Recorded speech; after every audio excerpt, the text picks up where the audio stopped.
নমস্কার, আমি গীতশ্রী সরকার।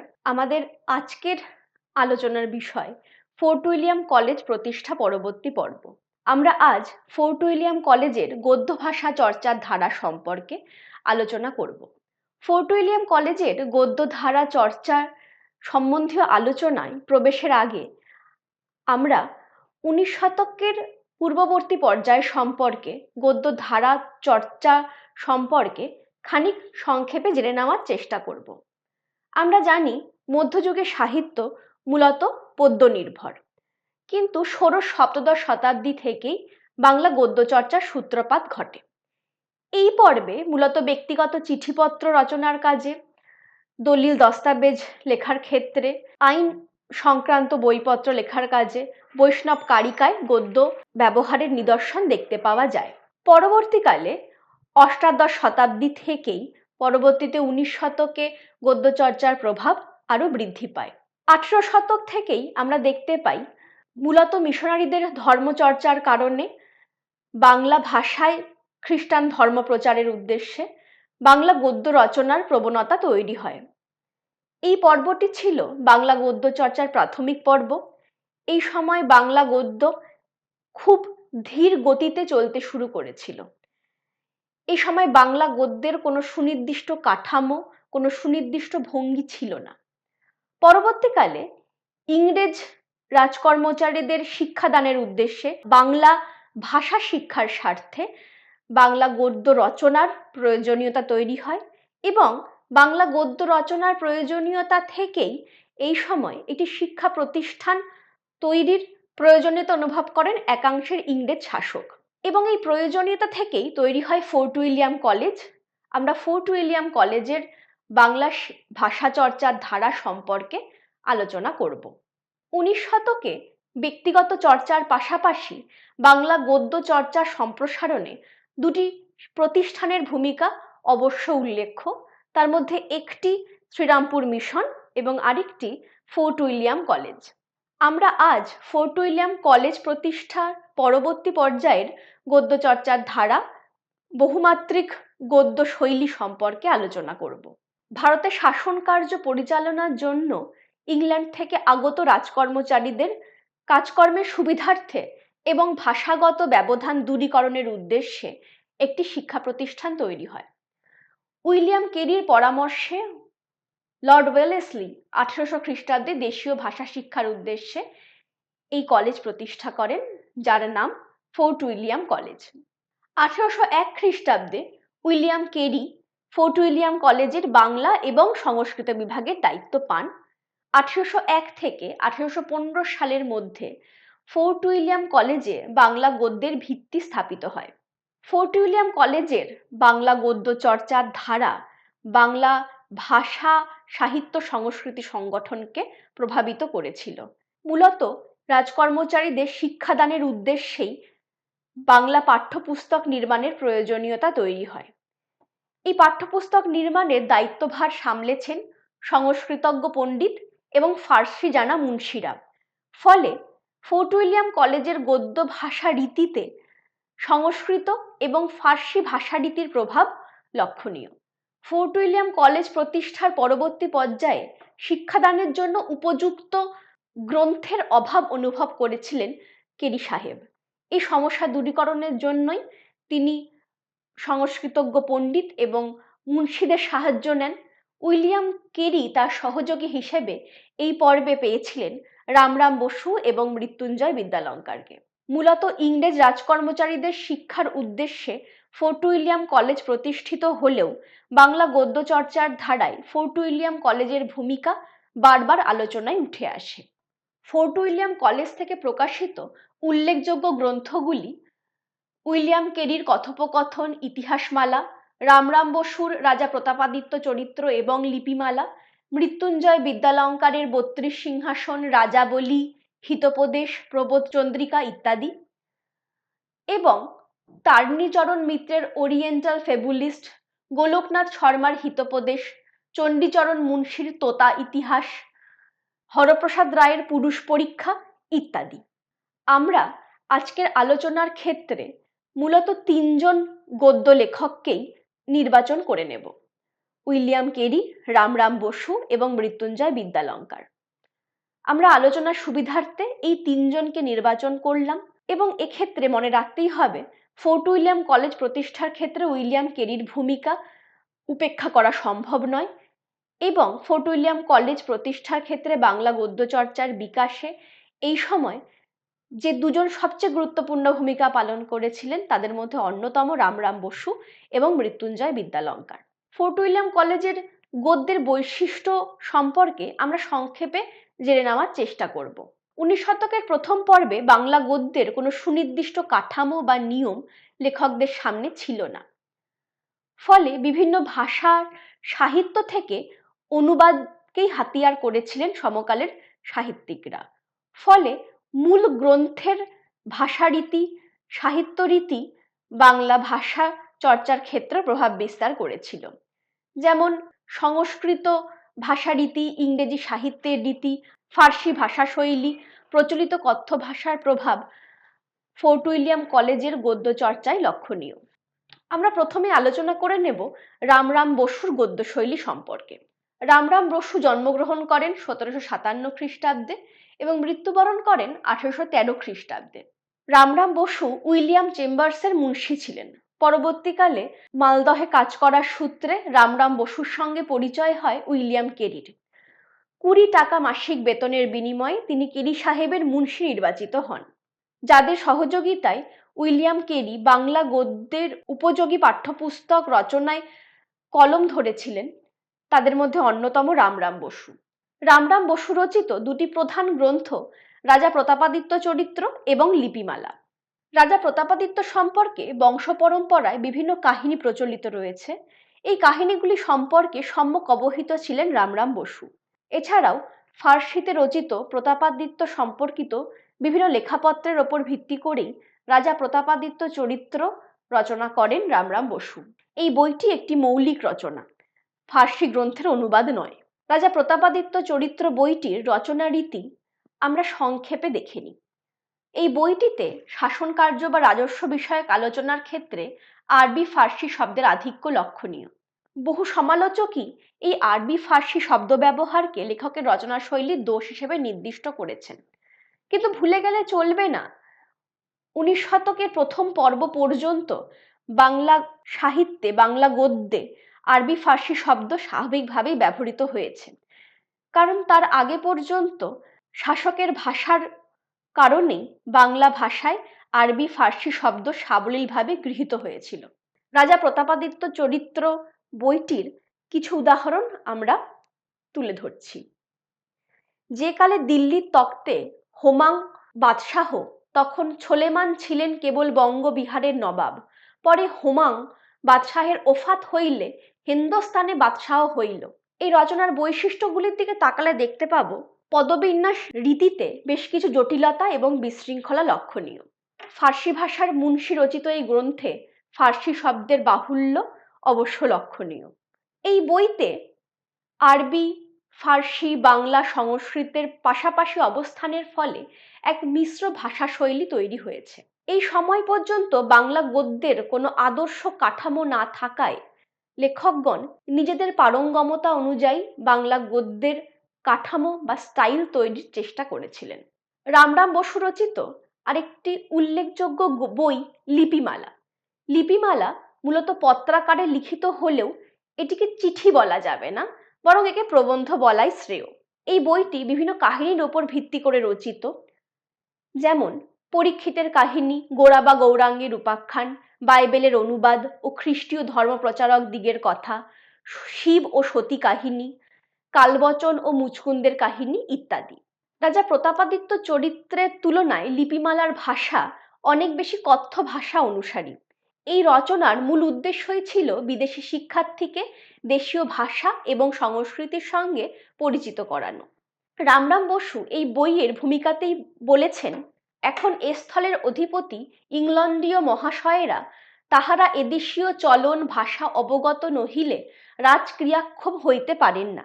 ইহাতে তাহার দিগের আকিঞ্চন এখনকার চলন ভাষা ও লেখাপড়ার ধারা অভ্যাস করিয়া সর্ববিধ কার্যক্ষমতাপন্ন হয়। অর্থাৎ এই সময় ইংরেজ রাজকর্মচারীদের শিক্ষাদানের উদ্দেশ্যেই যে এই বইটি রচিত হয়েছিল তা লেখকের কথা থেকেই স্পষ্ট। লিপিমালার গদ্যের একটি উদাহরণ আমরা দেখে নিই। একি তুমি কোন মানুষ যে কটক পাচনি কর এ অঞ্চলের ওপর এ তোমার কি প্রকার ইতর বিবেচনা কোথা শুনিয়াছ, শুনি আহারে শার্দুল স্থগিত হও।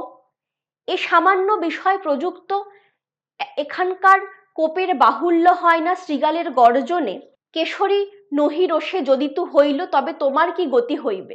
এই গদ্যটি মূলত সাধু ভাষায় রচিত হলেও এখানে কথ্য ভাষার বেশ কিছু প্রভাব লক্ষণীয়। পাশাপাশি জ্যোতিষ চিহ্নের উপযুক্ত ব্যবহারের অভাবে অর্থবোধগম্যতার প্রশ্নে বাধা সৃষ্টি হয়। পাশাপাশি বেশ কিছু অপ্রচলিত শব্দের ব্যবহারও লক্ষণীয়। রামরাম বসুর ভাষায় কোথাও কোথাও আরবি ফার্সি শব্দের বাহুল্য থাকলেও তার ভাষারীতি, রচনাশৈলী, সরলতা, প্রচলিত শব্দের ব্যবহার এক নতুন ধারার আমদানি করেছিল। উপরের গদ্যের উদাহরণগুলি দেখেই আমরা বুঝতে পেরেছি রামরাম বসুর রচনাশৈলী সাধু ভাষার অনুবর্তী হলেও এখানে কথকথার একটা রীতি লক্ষণীয়।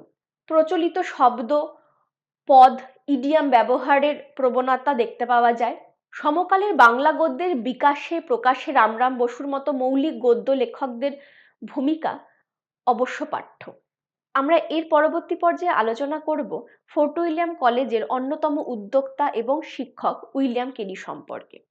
উইলিয়াম কেরি যেমন বাংলা এবং সংস্কৃত বিভাগের অধ্যক্ষের পদ সামলেছেন, তেমনি বাংলা গদ্য রচনা এবং সংকলনের ক্ষেত্রেও দায়িত্ব সামলেছেন। উইলিয়াম কেরির জন্ম 1761 খ্রিস্টাব্দে এবং তিনি মৃত্যুবরণ করেন 1834 খ্রিস্টাব্দে। 1793 খ্রিস্টাব্দে মাত্র 32 বছর বয়সে খ্রিস্ট ধর্ম প্রচারের উদ্দেশ্যে ভারতবর্ষে এসে পৌঁছন উইলিয়াম কেরি। 1800 খ্রিস্টাব্দে অন্যান্য মিশনারিদের সহযোগিতায় শ্রীরামপুর মিশন এবং শ্রীরামপুর প্রেস প্রতিষ্ঠা করেন।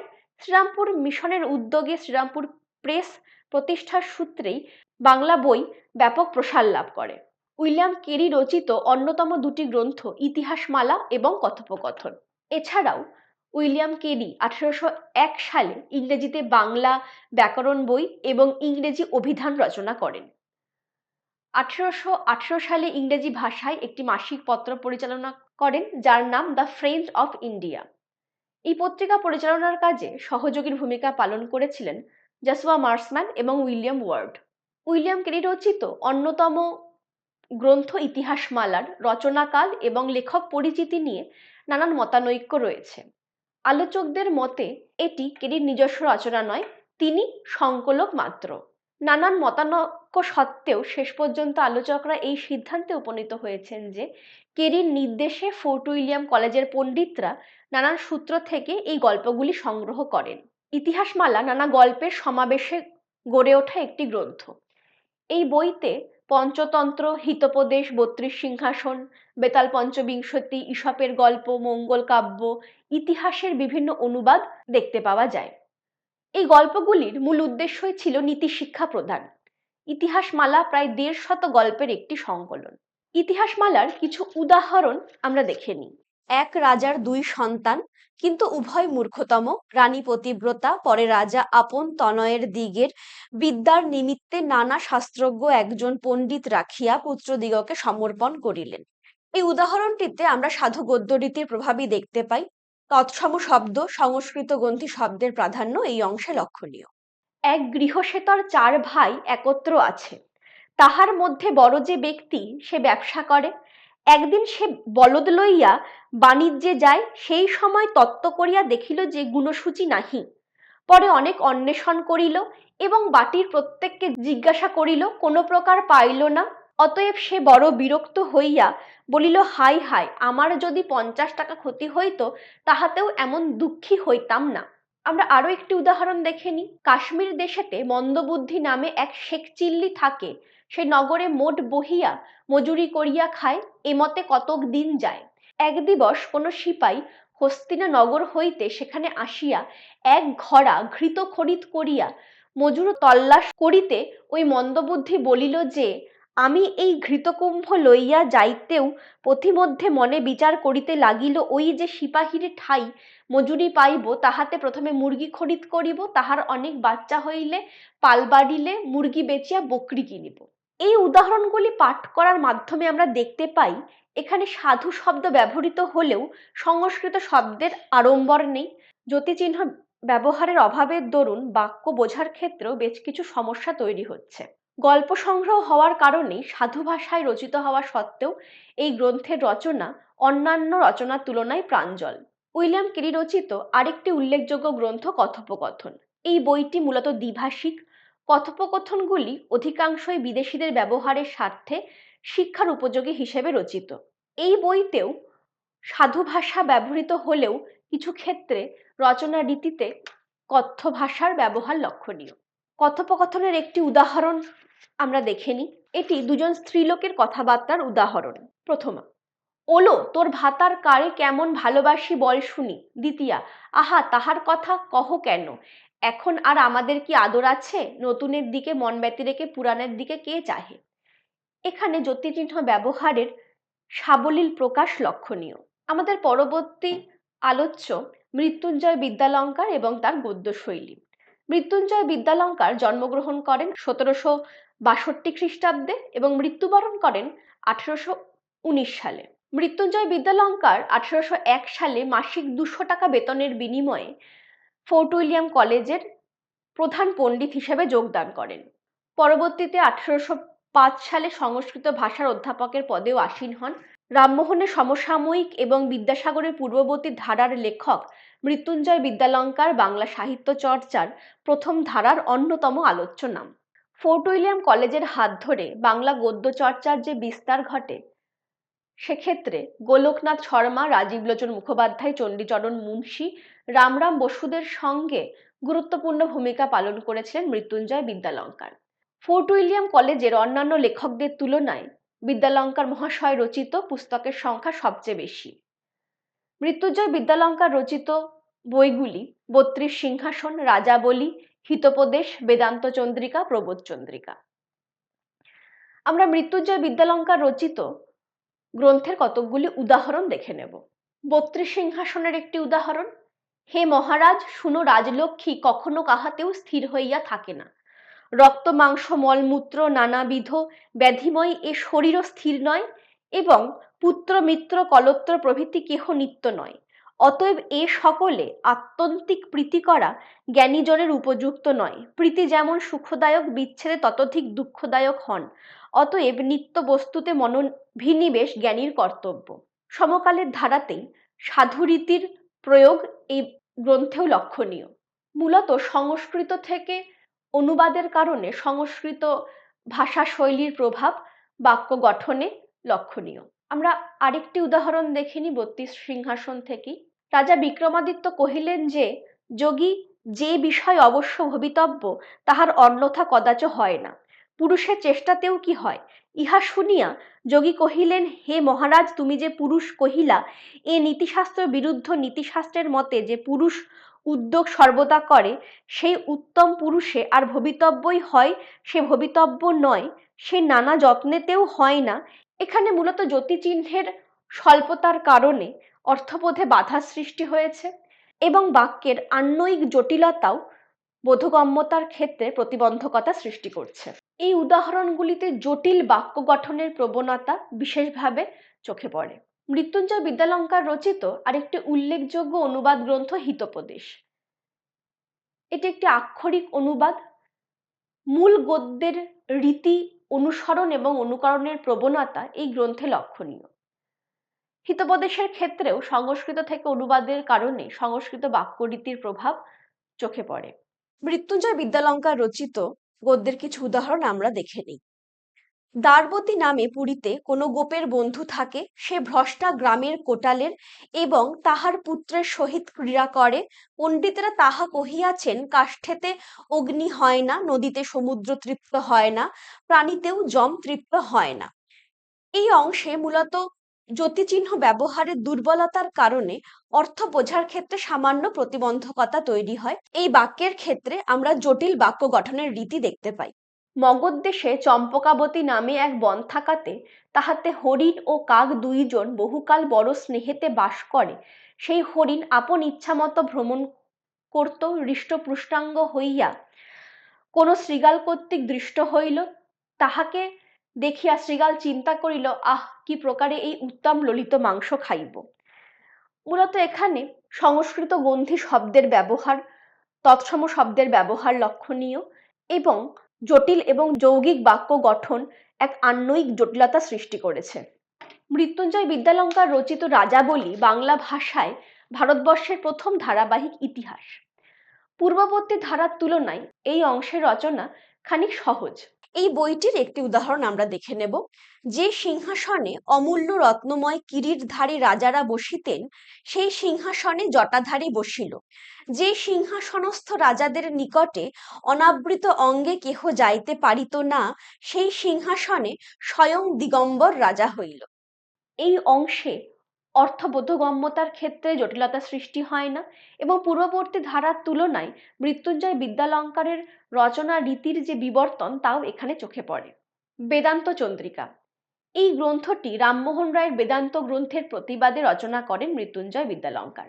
বেদান্ত চন্দ্রিকা এবং বেদান্ত গ্রন্থ দুই বিরুদ্ধ মতের প্রকাশ হলেও একথা স্বীকার করতেই হয়, মৃত্যুঞ্জয় বিদ্যালঙ্কার রামমোহন রায়দের উদ্যোগেই বাংলা ভাষা শাস্ত্র নির্ভর আলোচনার আধার হয়ে উঠেছিল। তবে তত্ত্বধর্মী বই হওয়ার কারণে বেদান্ত চন্দ্রিকার শব্দচয়ন, ভাষা গঠন খানিক জটিল। আমরা একটি দৃষ্টান্ত দেখে নিই। পরমার্থদর্শী ধার্মিক সৎ পুরুষদের নির্মল জলবুদ্বুদিতে বেদান্ত সিদ্ধান্ত বিস্তারার্থে তৈলকণাবৎ বেদান্ত সিদ্ধান্ত লেশমাত্র প্রক্ষেপ করা গেল, আর যেমনি মরি পথে ঘাটে পড়িয়া থাকে না, কিন্তু তৎপরীক্ষকেরা উত্তম সংপুটেতে অতি যত্নে দৃঢ়তর বন্ধন করিয়া রাখেন। এই বাক্য পড়ার মাধ্যমেই আমরা বুঝতে পারছি যে এখানে বেশ কিছু তৎসম সংস্কৃত গ্রন্থি শব্দ ব্যবহার করা হয়েছে, বেশ কিছু অপ্রচলিত শব্দের ব্যবহার এখানে লক্ষণীয়। প্রবোধ চন্দ্রিকা এই বইটি মৃত্যুঞ্জয় বিদ্যালঙ্কারের মৃত্যুর পরবর্তীকালে প্রকাশ পায়। বইটির বিষয় সম্পর্কে আমরা সংক্ষেপে যদি আলোচনা করি তাহলে দেখতে পাব এই বইটির সূচনায় ক্লার্ক মার্সম্যান লিখিত একটি ভূমিকা রয়েছে। গ্রন্থের বিষয়বস্তু 4টি স্তবকে বিভক্ত, প্রত্যেকটি স্তবক কয়েকটি কুসুমে বিভক্ত। মুখবন্ধ, কাব্যলক্ষণ, গদ্য, আখ্যায়িকা ইত্যাদি বিষয় আলোচিত হয়েছিল এই কুসুমগুলির অভ্যন্তরে। বিভিন্ন কুসুমে নীতিশিক্ষামূলক কাহিনীর প্রকাশ লক্ষণীয়। প্রবোধ চন্দ্রিকা বইটির নীতি আমরা এক নজরে দেখে নেব। প্রবোধ চন্দ্রিকায় মূলত 3টি রচনা রীতি অনুসৃত হয়েছে। বইটি বেশিরভাগই সাধুরীতি রচিত হলেও কতকগুলি লোক প্রচলিত গল্প বর্ণনার ক্ষেত্রে লেখক কথ্য রীতির আশ্রয় নিয়েছেন। সংস্কৃত থেকে অনুবাদের ক্ষেত্রে সংস্কৃত রীতির ব্যবহার, আলংকারিক প্রয়োগ লক্ষণীয়। সুকুমার সেনের মতে মৃত্যুঞ্জয় বিদ্যালঙ্কার কথ্য ও সাধু উভয় রীতিতেই রচনা কৌশল দেখিয়েছেন, তবে তার রচনাও সেই যুগের সাধারণ দোষ থেকে মুক্ত নয়। তিনি আরো বলেছেন যে সংস্কৃত অনুসারী হওয়ায় ভাষা সর্বত্র সুগম নয় এবং কথ্য ভাষার অংশগুলি প্রাঞ্জল। এই বইতে সাধুরীতি, কথ্যরীতি এবং সংস্কৃত রীতির প্রভাব দেখতে পাওয়া যায়। আমরা কয়েকটি রীতির উদাহরণ দেখে নেব। সাধুরীতির একটি উদাহরণ, পঞ্চকোট বনমধ্যে এক ব্যাঘ্র এবং ব্যাঘ্রী সুখে বাস করে। কালপ্রভাবে ওই বাঘিনীর কাল হওয়াতে ব্যাঘ্র স্ত্রী বিয়োগে অতিকাতর হইয়া বিবাহার্থ উন্মত্ত প্রায় হইল। স্বয়ং অনেক অন্বেষণ করিয়া কোথায় কন্যা না পাইয়া পথিকের দিগকে ভক্ষণ করিয়া বস্ত্রালঙ্কার স্বর্ণ রূপাদ যথেষ্ট সামগ্রী লইয়া রাত্রিকালে এক ঘটক ব্রাহ্মণের গৃহদ্বারে আসিয়া গভীর স্বরে ডাকিয়া কহিল। এই অংশটি মূলত সাধু ভাষায় রচিত এবং বেশ কতকগুলি সন্ধিযুক্ত শব্দ, সমাসবদ্ধ পদের ব্যবহার লক্ষণীয়। এই অংশের গদ্যরীতির বৈশিষ্ট্যগুলি আমরা এক নজরে দেখে নেব।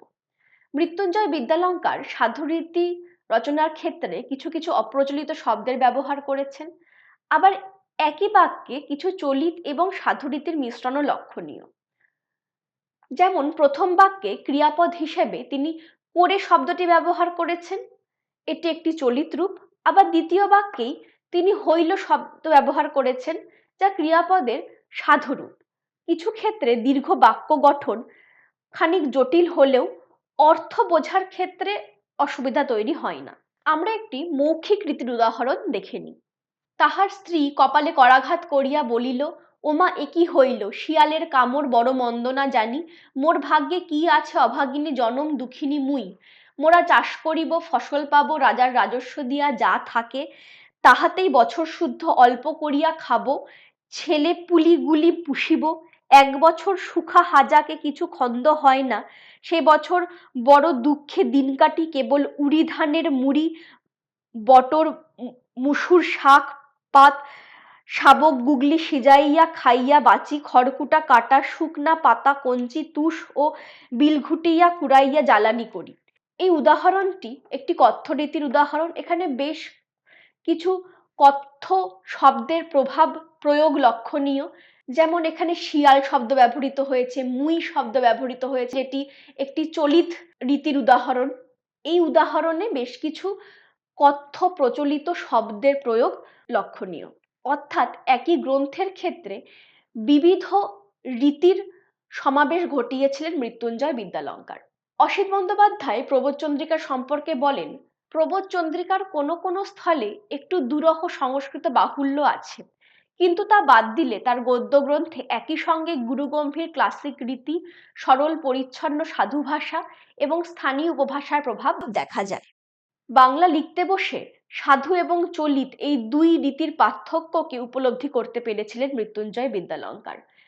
মৃত্যুঞ্জয় বিদ্যালঙ্কারের এই বিভিন্ন গদ্যের উদাহরণগুলি পর্যালোচনার মাধ্যমে তার গদ্যের বিবর্তনের ধারার সঙ্গেও আমরা পরিচিত হই। প্রাথমিক পর্বে যিনি সংস্কৃত গ্রন্থি তৎসম বহুল শব্দ রচনা করেছেন, বাক্য রচনা করেছেন, তিনি পরবর্তীতে সংস্কৃত বাহুল্যকে বর্জন করে কথ্য রীতিতে বাংলা গদ্য রচনা করেছেন। ফোর্ট উইলিয়াম কলেজের গদ্য মূলত শিক্ষার্থীদের শিক্ষার প্রয়োজনে রচিত হয়েছিল। তবে একথা বলা যায়, বাংলা গদ্যের বিকাশে ফোর্ট উইলিয়াম কলেজের কর্মকাণ্ড পরবর্তী বাংলা লেখকদের রচনার পথকে প্রশস্ত করেছিল। আমরা রামরাম বসু, উইলিয়াম কেরি, মৃত্যুঞ্জয় বিদ্যালঙ্কার প্রমুখের সাহিত্য আলোচনা সূত্রে বাংলা গদ্য চর্চায় ফোর্ট উইলিয়াম কলেজের ভূমিকার প্রেক্ষিতটি বোঝার চেষ্টা করলাম। আমাদের আজকের আলোচনার মুখ্য বিষয় ফোর্ট উইলিয়াম কলেজ প্রতিষ্ঠা পরবর্তী পর্বের গদ্য চর্চা। আলোচনার সুবিধার্থে আমরা তিনজন গদ্যকারের রচনা শৈলী সম্পর্কে আলোচনা করেছি। এখন প্রশ্ন, ফোর্ট উইলিয়াম কলেজ পর্বের গদ্যচর্চার ধারা সম্পর্কে কেন আলোচনা করব? বাংলা গদ্যচর্চার ধারা এক দীর্ঘকালীন যাত্রার সাক্ষ্য বহন করছে। আজকের গদ্য নানা বাকবদলের মধ্যে দিয়ে নানান বিবর্তনের ধারায় আজকে সময়ে এসে উপনীত হয়েছে। এই বিবর্তনের ধারাটি বোঝার জন্য বাংলা গদ্যচর্চার ইতিহাস সম্পর্কে সম্যক ধারণা থাকা একান্তই জরুরি। তাই ফোর্ট উইলিয়াম কলেজ প্রতিষ্ঠা পরবর্তী পর্বের গদ্যচর্চার ধারা সম্পর্কে আলোচনা ব্যতি রেখে বাংলা গদ্যচর্চার বিবর্তনের ধারা সম্পর্কে পূর্ণাঙ্গ জ্ঞান লাভ করা সম্ভব নয়। আমাদের আলোচনার ভিত্তিতে বেশ কতকগুলি সম্ভাব্য প্রশ্ন তৈরি হতে পারে, সেগুলি আমরা দেখে নেব। যেমন ফোর্ট উইলিয়াম কলেজ প্রতিষ্ঠার প্রেক্ষাপট সম্পর্কে আলোচনা করুন। কোন প্রেক্ষিতে, কোন প্রয়োজনীয়তার জায়গা থেকে ফোর্ট উইলিয়াম কলেজ প্রতিষ্ঠার প্রয়োজন হলো, সমকালীন পরিস্থিতি সম্পর্কে এখানে আপনারা আলোচনা করবেন। বাংলা গদ্যচর্চার ধারায় ফোর্ট উইলিয়াম কলেজের ভূমিকা কেন গুরুত্বপূর্ণ, বাংলা গদ্যচর্চার ধারার পুষ্টি সাধনে রামরাম বসু এবং উইলিয়াম কেরির ভূমিকা আলোচনা করুন। এই আলোচনাগুলির ক্ষেত্রে মূলত লেখকদের গদ্য রীতি, গদ্য শৈলী, তাদের গদ্য শৈলী কোন জায়গায় নিজস্ব, সেই বিষয়গুলি সম্পর্কে আপনারা আলোচনা করতে পারেন। শেষ প্রশ্ন রয়েছে, ফোর্ট উইলিয়াম কলেজের তিনজন বিশিষ্ট লেখকের গদ্য শৈলীর পার্থক্যগুলি নির্দেশ করুন। এখানেও তিনজন লেখকের গদ্য রীতিতে যে বিভিন্ন পার্থক্যগুলি দেখা গিয়েছিল, সেই সম্পর্কে আপনারা আলোচনা করবেন। যেমন রামরাম বসুর রচনায় আমরা আরবি ফার্সি শব্দের বাহুল্য দেখতে পাই। উইলিয়াম কেরির রচনায় নিজস্বতা রয়েছে, কথ্য ভাষার প্রভাব রয়েছে। আবার মৃত্যুঞ্জয় বিদ্যালঙ্কারের রচনায় প্রাথমিক পর্বে সংস্কৃত শব্দ, তদ্ভব শব্দের প্রয়োগ দেখতে পাওয়া যায়। তার পরবর্তীকালে মৃত্যুঞ্জয় বিদ্যালঙ্কার রচনাতেও কিছু কথ্য রীতির প্রভাব আমরা দেখতে পাই। ফোর্ট উইলিয়াম কলেজ এবং 19 শতকের বাংলা গদ্য সাহিত্যের ধারা, গদ্য চর্চার ধারা সম্পর্কে আরো বিস্তারিত জানার জন্য আপনারা আরো যে বইগুলি পড়ে দেখতে পারেন, সেগুলি আপনাদের সামনে আমরা উপস্থাপন করলাম। আমরা ফোর্ট উইলিয়াম কলেজ প্রতিষ্ঠা পরবর্তী পর্যায়ের গদ্য চর্চার ধারা সম্পর্কে যে আলোচনা করলাম, সেই আলোচনা আমরা আজ এখানেই শেষ করছি।